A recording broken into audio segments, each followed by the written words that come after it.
Ayurvedic college में सहायक grade 3 के पद पर पदस्थ बाबू को लोकायुक्त की टीम ने 5,000 की रिश्वत लेते रंगे हाथों पकड़ा है। उज्जैन महाकाल मार्ग आयुर्वेदिक कॉलेज में सहायक ग्रेड 3 के पद पर पदस्थ बाबू को लोकायुक्त की टीम ने रिश्वत लेते रंगे हाथ पकड़ा। मृतक कर्मचारी की अनुग्रह राशि देने के नाम पर 5,000 की रिश्वत मांग रहा था। आयुर्वेदिक धन्वंतरी कॉलेज में पदस्थ संतोष श्रीवास्तव की 2019 में मौत हो गई थी, जिसकी अनुग्रह राशि 50,000 परिजनों को मिलना थी, जिसको लेकर मृतक का दामाद जीवन श्रीवास्तव आयुर्वेदिक कॉलेज की स्थापना शाखा में पदस्थ ब्रिजेश धाकड़ के पास पहुंचा, जिसने राशि निकालने के नाम पर 5,000 की रिश्वत मांगी।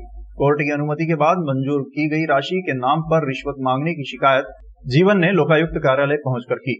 रिश्वत मांगने की पुष्टि होने पर निरीक्षक बसंत कुमार श्रीवास की टीम ने आज रिश्वतखोर ब्रिजेश धाकड़ को रंगे हाथ पकड़ने का जाल बिछाया। जीवन रिश्वत की राशि लेकर आयुर्वेदिक कॉलेज पहुंचा, लेकिन उसे स्थापना शाखा के बाबू ब्रिजेश धाकड़ ने खाक चौक चौराहे पर बुलाया। जीवन ने उसे जैसे ही रिश्वत की राशि सौंपी, लोकायुक्त टीम ने उसे रंगे हाथ दबोच लिया। जी है संतोष श्रीवास्तव, 2019 में डेट हो गई थी उनकी।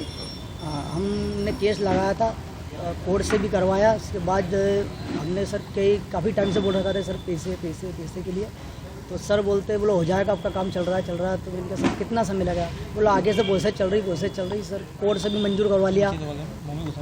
कोर्ट से मंजूर करवाने के बावजूद भी सर बोलते कि हाँ करवा देंगे, आपका काम हो जाएगा। तो फिर हमने कहा सर जिस दिन शांत हो तो उसी दिन मिलते 50,000। तो वो भी बोले मिल जाएगी, आपके मिल जाए। फिर फॉर्म पे हमने साइन करवाया।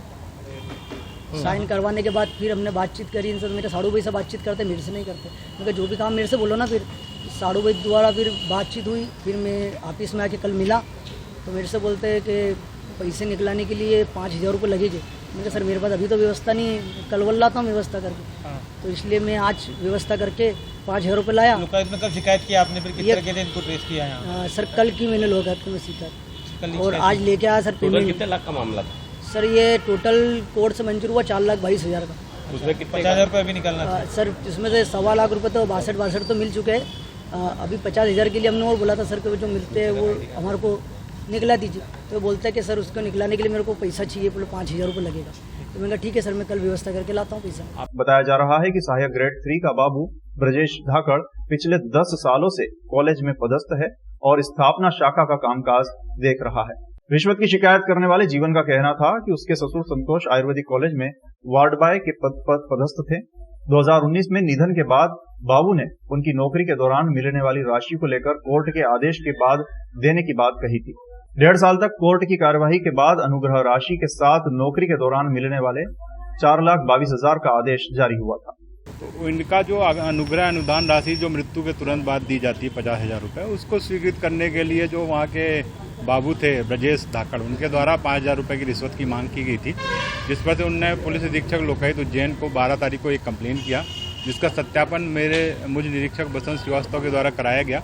जिस पर सत्यापन पर कार्रवाई एलिगेशन सही पाए जाने पर आज एक ट्रैप का कार्य प्लान किया गया और आज खाक चौक पर ब्रजेश धाकड़ सहायक ग्रेड 3 को 5,000 रुपये की रिश्वत लेते हुए रंगे हाथों पकड़ा है। उनके विरुद्ध अभी कार्रवाई जारी है।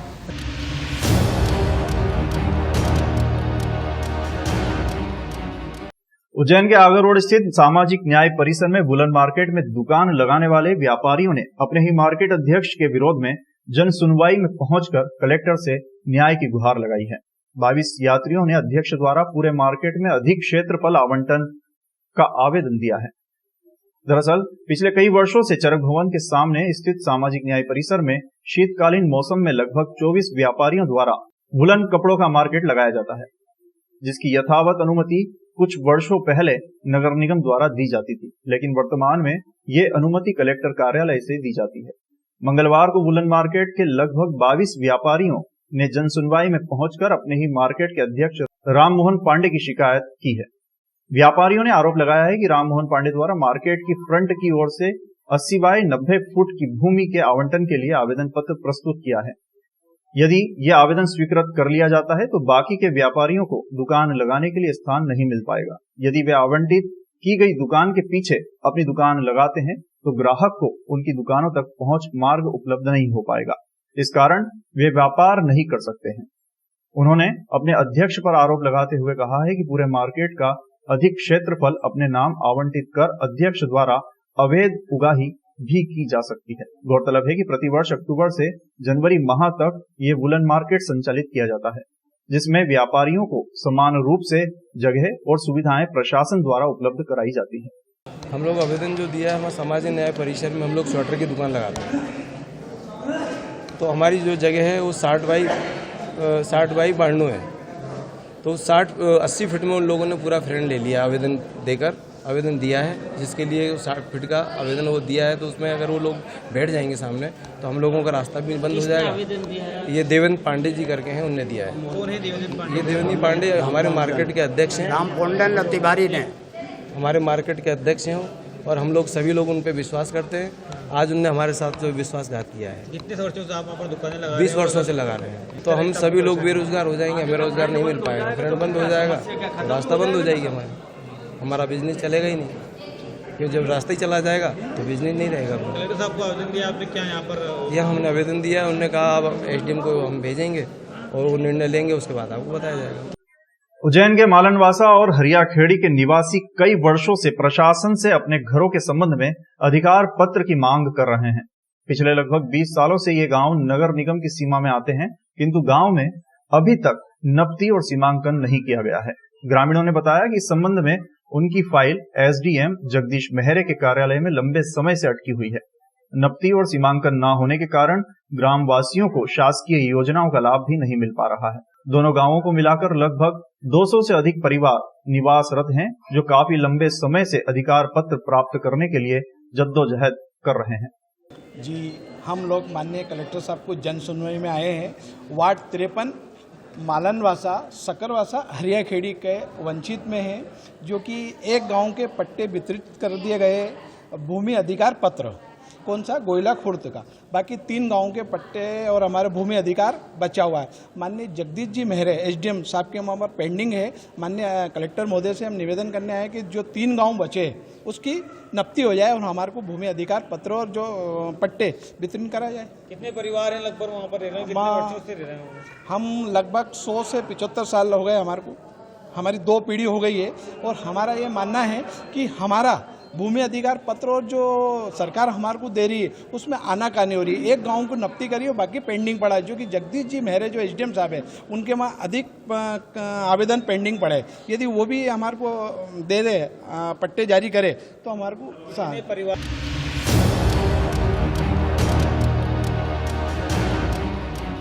एफएसटीपी का संचालन निगम की आय का स्रोत बने, यह कहना है महापौर मुकेश टिटवाल का। नित्य निरीक्षण के क्रम में आज महापौर मुकेश टिटवाल द्वारा सदावल स्थित ट्रीटमेंट प्लांट एवं नगर निगम द्वारा संचालित एफएसटीपी का निरीक्षण करते हुए प्लांट पर संबंधित अधिकारी से प्लांट के बारे में जानकारी ली गई। साथ ही ये भी निर्देश दिए गए कि प्लांट का संचालन ऐसा होना चाहिए कि निगम को इससे आय के स्रोत प्राप्त हो सके। महापौर मुकेश टिटवाल द्वारा एसटीपी का अवलोकन करते हुए प्लांट में संचालित मछली पालन की जानकारी ली गई एवं आगामी दिनों में वृक्षारोपण की कार्य योजना बनाने हेतु अधिकारियों को निर्देशित भी किया गया। अवलोकन में मेयर इन काउंसिल अध्यक्ष शिवेंद्र तिवारी, रजत मेहता, पार्षद राजेश बाथम, पार्षद छोटेलाल मंडलोई, पीएचई के जावेद कुरैशी, राजीव गायकवाड़, उद्यान प्रभारी विधु कौरव आदि उपस्थित थे। तो पन्ने वन्ने सब गंदगी के साथ अंदर नाले का पानी इसमें डलवाते हैं।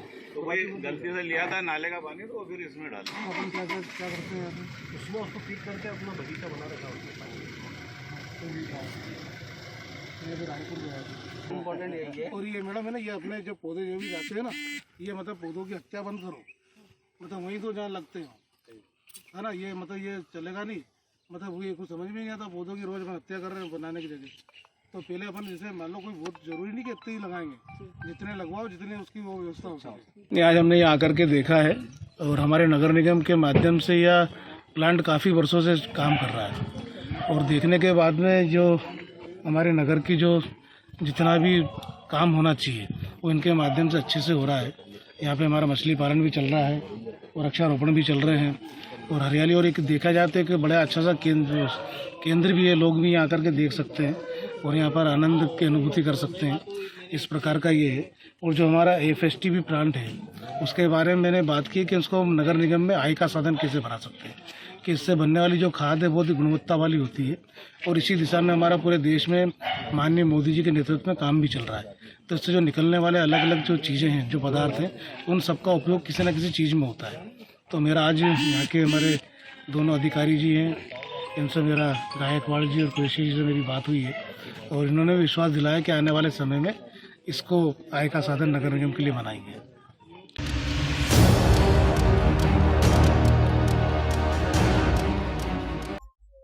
बीती रात उज्जैन में नागदा के पास रुपेटा फाटक के पहले आलोट नगर के कुम्हारपुरा में रहने वाले दो दोस्तों की सड़क हादसे में जान चली गई।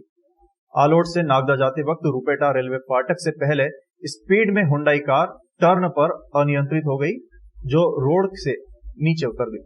हादसा इतना भयानक था कि मौके पर ही मौत हो गई। घटना रात्रि में 2:30 बजे करीब हुई है। रुपेटा फाटक के पास जब यह हादसा हुआ तो किसी ने नहीं देखा। परिवार वाले रात भर ढूंढते रहे, वह टेलीफोन लगाते रहे। सुबह गांव वालों ने गाड़ी को देखा एवं दोनों लोगों को निकाला।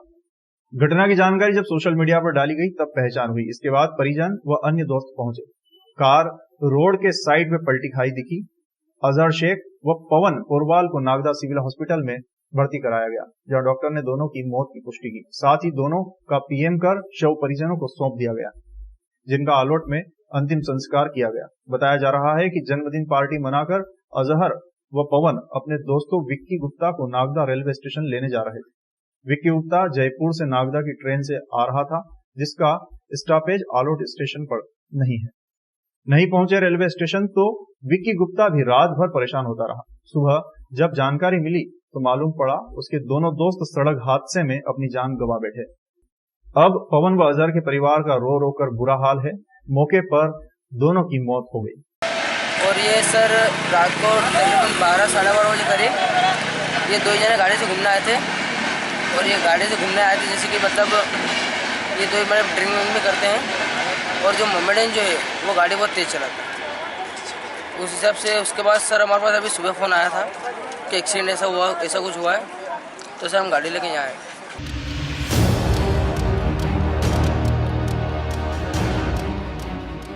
धार जिले के कुक्षी में बीती रात करीब 4 बजे कुक्षी एसडीएम नवजीवन सिंह पवार को अवैध शराब को लेकर सूचना मिली।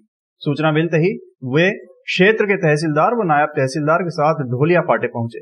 इस दौरान एसडीएम नवजीवन पवार अपने वाहन से अवैध शराब से भरी गाड़ी पकड़ने के लिए जब पहुंचे तो आरोपियों ने एसडीएम की गाड़ी पर हमला कर पथराव कर दिया और हवाई फायर भी किया। इसमें एसडीएम पवार को चोटें आई हैं। इसी दौरान जब नायब तहसीलदार भी पीछे से पहुंचे तो आरोपियों ने उनके साथ मारपीट की और तहसीलदार राजेश भीड़े को आरोपी अपनी गाड़ी में बिठा कर ले गए और उनके साथ मारपीट की तथा आगे जाकर छोड़ दिया। अवैध शराब माफियाओं ने इस घटना को बेखौफ तरीके से अंजाम दिया और फरार हो गए। उसके बाद पुलिस ने काफी देर इनकी खोजबीन की, जिसमें एक आरोपी को गिरफ्तार कर लिया गया। इस मामले में मुख्य आरोपी सुखराम है, जो क्षेत्र के भाजपा नेता का रिश्तेदार बताया जा रहा है। क्षेत्र में काफी समय से अवैध शराब का कारोबार चल रहा है, जिसके रसूख से उस पर हाथ डालने में भी अधिकारी कर्मचारी घबराते हैं। सूत्रों के अनुसार पूरे घटनाक्रम में एसडीएम नवजीवन पवार के सहित अधिकारियों के साथ मारपीट की घटना हुई।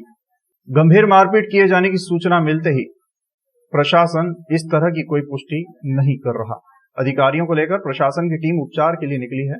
हालांकि पुलिस अधीक्षक ने पूरे घटनाक्रम को लेकर मामूली चोटें आना बताया है और एक आरोपी को गिरफ्तार कर आगे की कार्यवाही किए जाने की बात कह रहे हैं।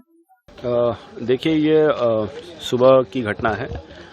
एसडीएम कुक्षी नवजीवन पवार और उनके साथ नायब तहसीलदार की टीम ने यहाँ सुबह शराब पकड़ी थी, जिसमें कुछ लोगों ने उनकी टीम पे हमला कर दिया। सूचना मिलने पे पुलिस की टीम पहुँच गई थी और उसमें एक आरोपी को स्पॉट से पकड़ा है और बाकी अन्य आरोपियों को आइडेंटिफाई किया गया है। जल्दी सभी आरोपियों को गिरफ्तार किया जाएगा।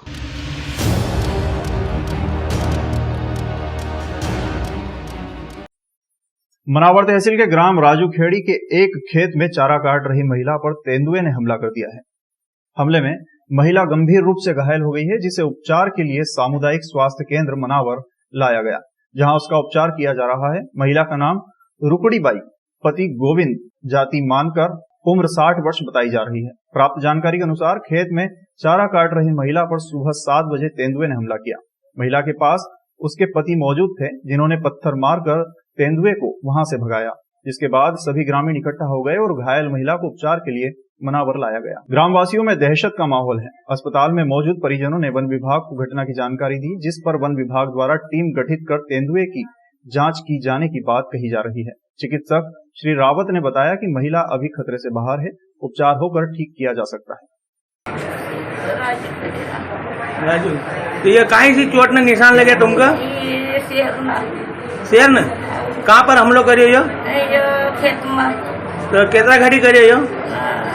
7 बजे सुबह। तो तुम कहीं करने गए थे खेत पर? अच्छा। हाँ, कितना बड़ो तो शेर? तो कोई का खबर करेगी नहीं? अभी खबर नहीं करी कोई? तो वहाँ पर एक महिला है उपड़ी में जो कि शायद मेरे से हम चराने गई थी, तो अंधेरे में आकर कोई अज्ञात जानवर है, लग रहा है कि बाघ या हो सकता है या फिर चीता हो सकता है, तो उसमें उसको मुंह पर चोट आना और हाथ पर अच्छी खासी चोट आई है। तो उसका एक्सरे करवा के देखा है कि हड्डी तक तो उसको नहीं पहुँचा है, बाकी उसको टाँके वाके लगवा दिए हैं, 8 से 10 टाँके आए उसको, और अभी अच्छी हालत कंडीशन की।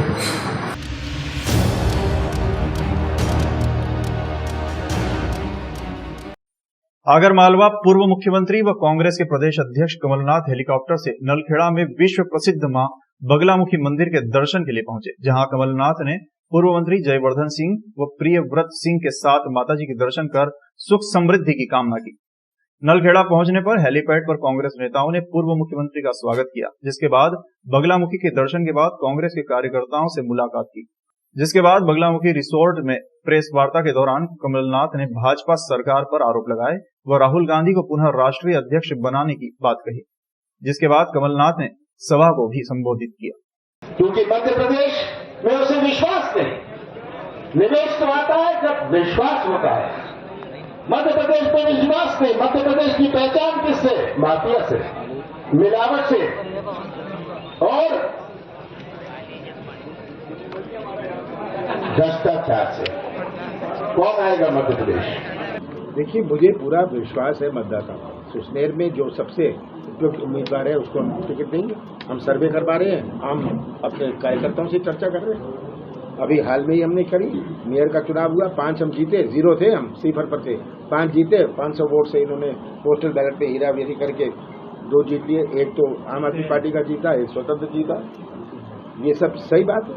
विपक्ष का आप पर तंज कस रहा है कि आप फेसबुक ट्विटर पर भी मुद्दा उठाते हैं, सामने करने की बात आती है तब आप विधानसभा सदस्य में नहीं।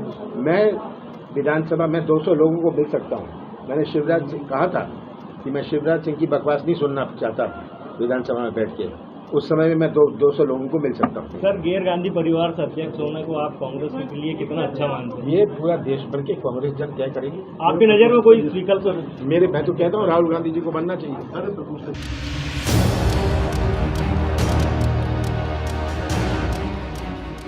बुरहानपुर के एक निजी हॉस्पिटल का वीडियो सोशल मीडिया पर काफी तेजी से वायरल हो रहा है। इस वीडियो में महिला ये बात बता रही है कि उसके मुंह में छाले थे, लेकिन डॉक्टरों ने उसकी कमर का ऑपरेशन कर दिया। इस वीडियो को देखकर आप भी अंदाजा लगा सकते हैं कि महिला बहुत दुखी और परेशान दिखाई दे रही है। ये पूरा खेल आयुष्मान योजना के अंतर्गत होना बताया जा रहा है। चंद रुपयों की खातिर मानव ही मानव का दुश्मन बना हुआ है, और ऐसे में तो डॉक्टरों को धरती का भगवान कहा जाता है, लेकिन उसके बावजूद भी इतनी भयानक तस्वीर जिसे हर कोई देखकर दंग रह जा रहा है। इतना ही नहीं, इस हॉस्पिटल का मालिक बड़ा रसूखदार होना भी बताया जा रहा है, इसलिए उस पर ठोस कार्यवाही भी नहीं की जा रही है। मात्र जांच का आश्वासन देकर मामले को दबाया जा रहा है।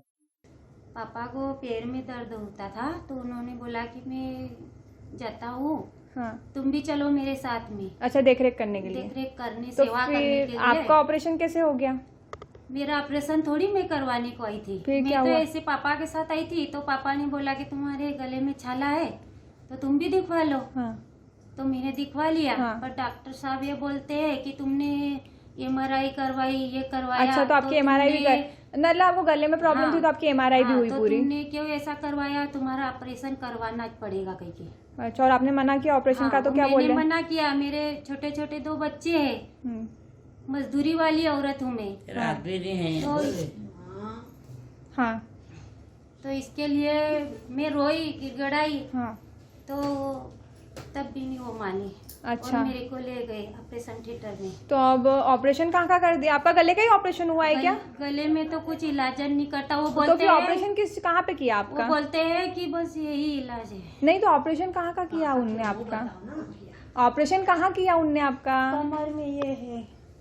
तो मतलब आपको गले की प्रॉब्लम थी पर आपका यहाँ कमर में ऑपरेशन तो कर दिया? मेरा तो करवाने का यही ना था, मेरे को कुछ तकलीफ थोड़ी है, पर उन्होंने जबरदस्ती करवा छाले दिया। आपको गले में थे पर जबरदस्ती ऑपरेशन आपका कमर का कर दिया? मैं तो गले को बताने को आई थी। अच्छा, और आप कुछ ऐसा बता रहे थे कि आपने जैसे ये बोलते हैं कि भूखे पेट ऑपरेशन रखना कराना पड़ता है, तो आपने ऑपरेशन को ताड़ने के लिए 3 बार खाना भी खाया? हाँ, मैंने तो खाना खा लिया कि मेरा ऑपरेशन नहीं होगा, रुक जाए। फिर भी? पर भी वो मेरे को ले गए जबरदस्ती। कि ऑपरेशन ये कर लो, हमारे कर लो, तुम्हारा ऑपरेशन हो जाएगा। अच्छा। तो फिर हमारी सलाह नहीं रही कि हम नहीं कराते, हम तो घर जाते हैं। तो अच्छा, MRI में आपकी करी और आपका ऑपरेशन का बोला? हाँ, MRI में ऑपरेशन का। तो फिर हम फिर बाद में नहीं किया गया कि हम नहीं कराते, हम घर जा रहे थे। तुम 1500 रुपये 15,000 दे दो और तुम घर चले जाओ। अच्छा, तो फिर आपको घर नहीं जाने दिया? नहीं, हमको हम फिर गए, हम क्या पैसे लाए थे? तो ऑपरेशन कराना पड़ा आपको? ऑपरेशन कराना पड़ा फिर आपको? हाँ, फिर हमको कराना पड़ा। नहीं, ऑपरेशन नहीं कराया, एमआरआई करी उन्होंने। क्या करते उसको? लेजर। हाँ, लेजर करा एक तरफ ही, तो भी 5 में झंझनियाँ आ रही है। काय का ऑपरेशन किया आपका? अरे हमने तो कहा हमारी कमर दुखती, पाँव दुखती। हाँ। तो क्या ऑपरेशन होगा? हाँ। तो करवा के चले गए। हाँ। 7 महीने हो गए। हाँ। 3 महीने भी रहा न, दर्द शुरू हो गया। ठीक है। 4 बार हमने ट्रीटमेंट इनके माँ कैंपस से लिखवा के कर ली। ठीक है। तो भी हमको आराम नहीं पड़ा। फिर हमने कहा ऐसा कैसा ऑपरेशन आपने करा? हाँ। तो क्या आप बरहानपुर आओ, माँ तुम्हारा देखभाल करेंगे। हाँ। हम बरहानपुर आए, अब इन्होंने ये करा, कहीं जांच वगैरह करी ना, ऑपरेशन का बोल दिया। चलो भाई ठीक है ऑपरेशन। अब हमारे थिएटर में पूछते काहे का ऑपरेशन, तो हम काहे का बताएं। अच्छा, मतलब आपको ऑपरेशन थिएटर में ले जाके आपसे वहाँ पूछ रहे हैं, तो उनके पास MRI वगैरह सब रिपोर्ट्स थी, फिर भी आपसे पूछ रहे किस चीज का ऑपरेशन कुछ कर रहे तुम्हारा? अरे तो मेरे को ये बोला था कि भाई डॉक्टर साहब आएंगे। हाँ। उसको बता देना और जो बोलेंगे वो फिर उस पर होएगा ऑपरेशन। हाँ। तो मेरे को ये बताया कि तुम्हारी नस में पानी भरा गया। हाँ। तो ये बहुत बड़ा ऑपरेशन है। अच्छा। जो डॉक्टर साहब बाहर से आएंगे उनकी फीस लगेगी। ठीक है। तुमको देना पड़ेगा जो भी 700-800 फीस है। मैंने बोला दे देंगे सर। तुमने बोला कल आएंगे बता देंगे, फिर तुमको बताएंगे क्या करना है। अच्छा। तो आज ये तो ले गए ना, ऑपरेशन कर दिया। ये कमर मतलब वो जो डॉक्टर का बोला था वो आएंगे आपको देखेंगे, उन्होंने देखा ही नहीं। हाँ, नहीं देखा। तो इन्होंने मन से ऑपरेशन कर दिया। हाँ, ये कमर का ऑपरेशन कर दिया। तो आपने बोला नहीं वहाँ पे कि मेरे को दर्द ऊपर है? उन्होंने पूछा था मेरे को कि भाई आपको कहाँ दर्द हो रहा है दादा? तो मैंने बोला कि भाई मेरे को दर्द है कंधे पे और ये पैर मतलब छोटा गिरता है कमर से, ऐसा बोला। तो उन्होंने मैंने बोला उनको क्या तुम्हें कंधे पे दर्द है यहाँ करो? बोले नहीं, तुमको कमर को बोला है, कमर पे डॉक्टर आएगा उसको बता देना। अच्छा। कि यहाँ दर्द हो रहा है। और आपको अब बुलाया है?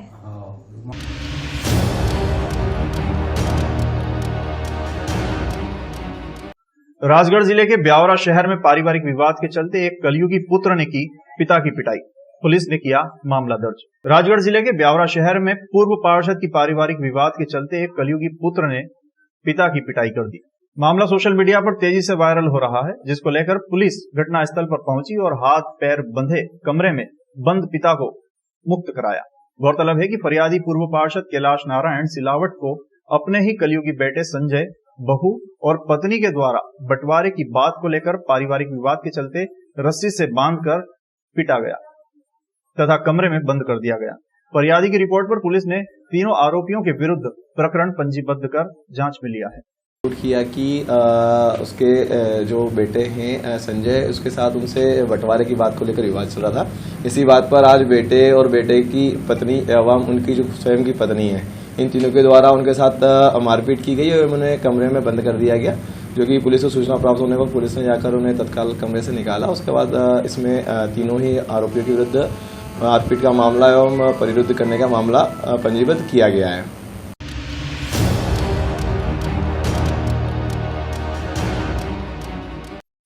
महाविद्यालय में एनसीसी प्रवेश एवं महाविद्यालय में व्याप्त अनियमितताओं को लेकर एबीवीपी के द्वारा प्राचार्य को एक ज्ञापन सौंपा गया। ब्यावरा शहर के नेताजी सुभाष चंद्र बोस शासकीय स्नातकोत्तर महाविद्यालय में एनसीसी प्रवेश में हुए फर्जीवाड़े एवं महाविद्यालय में व्याप्त घोर अनियमितताओं को लेकर अखिल भारतीय विद्यार्थी परिषद के द्वारा प्राचार्य को एक ज्ञापन दिया गया, जिसमें अखिल भारतीय विद्यार्थी परिषद के कार्यकर्ताओं ने एनसीसी प्रवेश में हुए फर्जीवाड़े को लेकर कॉलेज के मुख्य द्वार पर ताला जड़ दिया और जमकर नारेबाजी करते हुए प्रदर्शन किया। इस दौरान बड़ी संख्या में एबीवीपी परिषद के कार्यकर्ता मौजूद रहे। विद्यार्थी परिषद जिंदाबाद जिंदाबाद जिंदाबाद, एबीवीपी जिंदाबाद जिंदाबाद जिंदाबाद। बहुत सारी समस्याएं देखी जा रही है, जैसे कि अभी वर्तमान में आप देखेंगे कि एनसीसी की लिस्ट जारी की गई। उस लिस्ट में जो कट ऑफ बटालियन या महाविद्यालय द्वारा तय किया गया था, उस कट ऑफ से ज़्यादा परसेंट वाली छात्राएं भी रह चुकी हैं। जैसे हमारे बीच में एक छात्रा है, इसका 83% है, लेकिन इसका नाम नहीं है। महाविद्यालय में प्राचार्य का कहना यह है कि इसका हाइट नहीं है, लेकिन इसके अलावा ऐसे बहुत सारी छात्राएं और छात्र हैं जिनका परसेंट भी कम है, हाइट भी कम है, उसके बावजूद भी बिना किसी फिजिकल ट्रेनिंग के या बिना किसी फिजिकल एग्जाम के उन लोगों को एनसीसी में ले लिया गया है। उसके बाद सर कहते हैं कि लिस्ट आने के बाद हम उसमें बदलाव करेंगे। ऐसे विद्यार्थी जो यहाँ रोज एनसीसी के लिए चक्कर काट रहे हैं, एनसीसी के लिए परेशान हो रहे हैं, जो इस चीज़ के लिए एलिजिबल है, ऐसे विद्यार्थियों को महाविद्यालय कैसे वंचित रख सकता है? क्या जो महाविद्यालय वाले जो प्राचार्य हैं वो कहीं ना कहीं किसी के दबाव में आके विद्यार्थियों को एडमिशन दे रहे हैं, या उन्हें इस प्रक्रिया का ये अनुमान नहीं है या पता नहीं है कि वो हर किसी को एडमिशन दिए जा रहे हैं? साथ में महाविद्यालय में आप आकर के देखिएगा कि महाविद्यालय में 10:30 बजे से विद्यार्थी यहाँ जो ग्रामीण क्षेत्र से आता है या लोकल ब्यावरा का है वो बैठा रहता है, लेकिन शिक्षक अपनी मनमानी करते हुए 12 बजे, 12:30 बजे, 1:45 बजे महाविद्यालय में आता है, ना अपनी क्लास को सुचारू रूप से चला रहा है। जो गवर्नमेंट के द्वारा ऊर्जा ऐप को लेकर के जो काम शुरू किया गया, उस चीज को लेकर भी महाविद्यालय में एक विद्यार्थी परेशान है, लेकिन प्राचार्य या कोई भी शिक्षक इस बात को अपने संज्ञान में नहीं लेता है।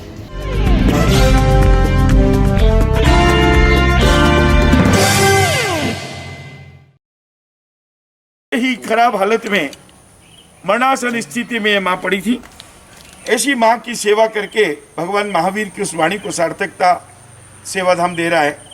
भगवान महावीर ने कहा है कि जिसने दुखियों को जाना उसने मुझे पहचाना। आज हमारे बीच जैन समाज के गौरव श्री पारस जी कटारिया हमारे साथ उपस्थित हैं। नमो अरिहंताणम नमो सिद्धाणम नमो आयरियाणम। और ये बहन जो उड़ीसा की है, उस अपने नन्हे बच्चे के साथ जिला प्रशासन के माध्यम से सेवाधाम पहुंची है। ये बाबा भी यहाँ आए हैं। आज हमने 4 लोगों को पर्युषण पर्व के चतुर्थ दिवस स्वीकार करके सेवा का एक छोटा सा कार्य परमात्मा के द्वारा जो दिया गया है उसे परिपूर्ण कर रहे हैं। आप सब लोगों से विनती है कि आप सेवाधाम के उत्थान में, विकास में, विस्तार में हर प्रकार से आप जुड़े, यहाँ आए, यहाँ के कार्यों को देखें और इसको आगे बढ़ाने में यथाशक्ति सहयोगी बने।